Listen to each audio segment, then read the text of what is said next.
Hello, and welcome back to the Crime Reel.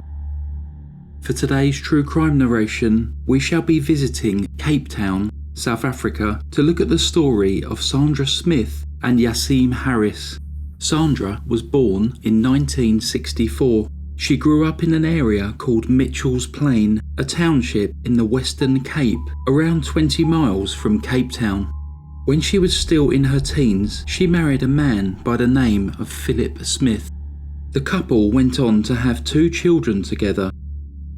Philip worked as a fisherman, which meant that he would often spend long periods of time away at sea. He earned a reasonable wage and would send money back to take care of his family. During this time, Sandra lived with her parents and her 2 young children. In the autumn of 1983, when Sandra was 19 years old, she met a young man by the name of Yassiem Harris. Yassiem was 3 years younger than Sandra and had already accumulated several convictions for theft and fraud. He would drift from job to job, regularly use illegal drugs, and would turn to crime to fund his lifestyle. Not long after meeting, Sandra and Yassiem began an affair while Sandra's husband Philip was away at sea. Unknown to Sandra's parents, Yassiem would secretly spend every night with Sandra in their home. When Philip returned and discovered the affair, he was furious and arranged for several of his friends to give Yassiem a beating. With Philip now back at home, the affair came to an end. However, as soon as Philip returned to sea, Sandra resumed her affair with Yassiem. This on-off affair would continue over the following 2 years. In 1985, Sandra became pregnant with her 3rd child.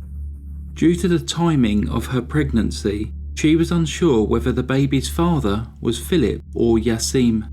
After giving birth, Sandra continued her relationship with Yassiem whenever Philip was away at sea.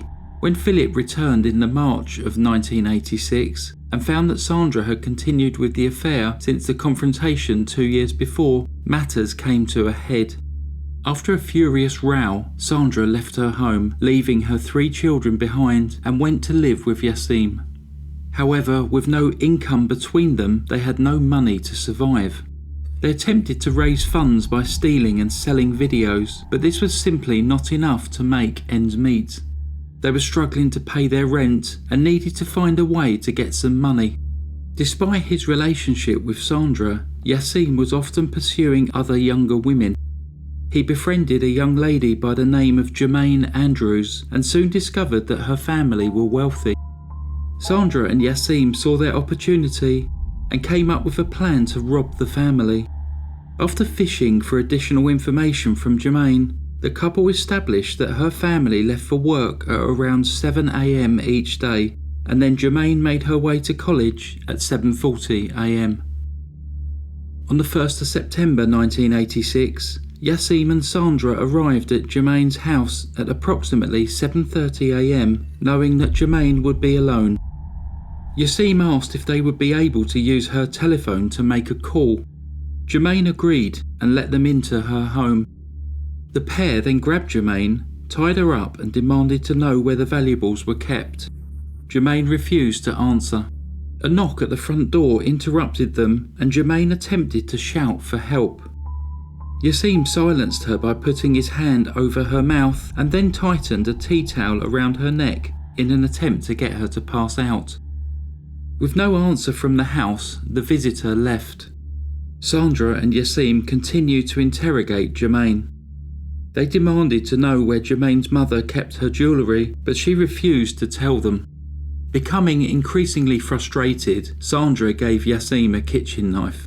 He then stabbed Jermaine in a frenzied attack while Sandra watched, egging him on and smiling. Despite sustaining multiple stab wounds, Jermaine was still alive. Yassiem carried her to her parents' room, and at this point she indicated to them where her mother kept her jewellery.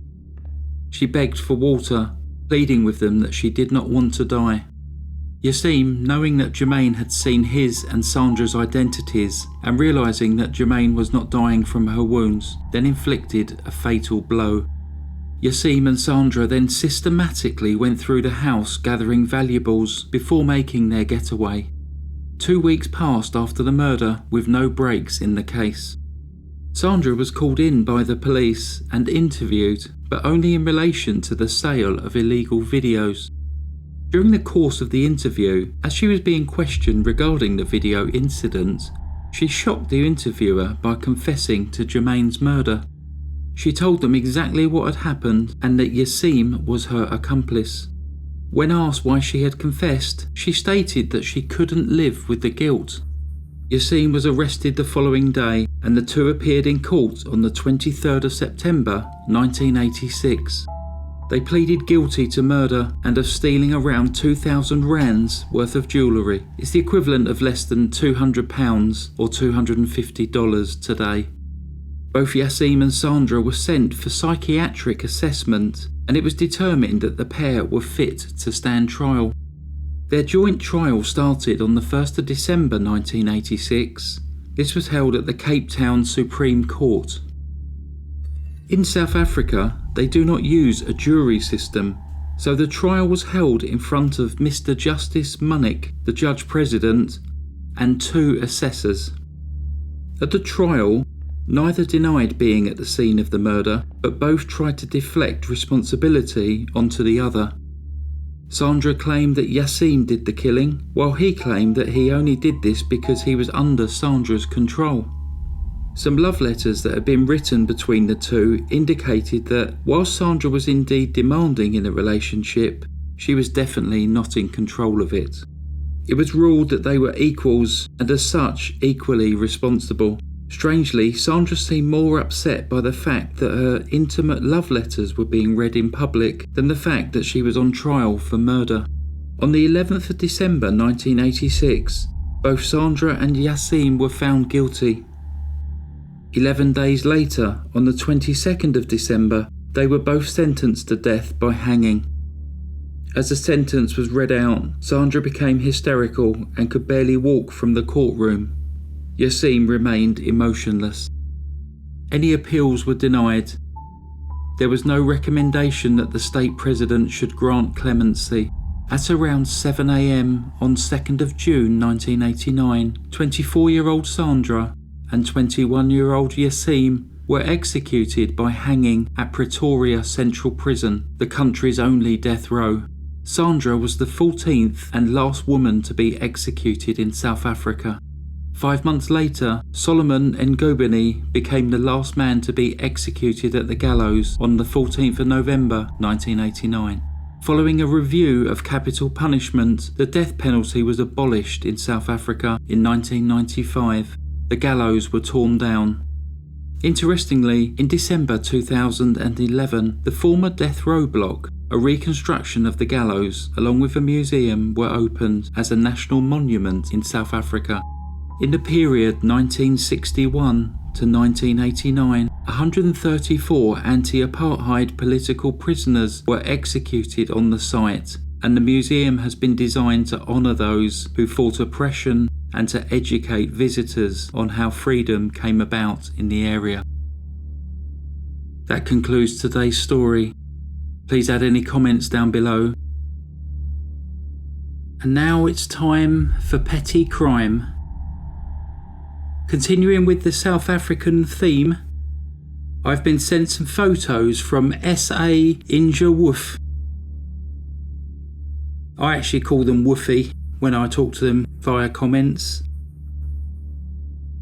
I believe they may even be a qualified vet. Woofy tells me, so here are some photos of my babies. Every one of them is a rescue. Well, if ever I go to South Africa, I will try and find Woofy's zoo. Cheers for the photos. Thanks very much for listening to The Crime Reel. Stay safe. Goodbye. Psst. I've done a few African stories now, but did you know I've done 2 on Briefcases channel? Marlene Lenberg and Ronald Cohen. So if ever you're over there, just go and have a watch. Goodbye.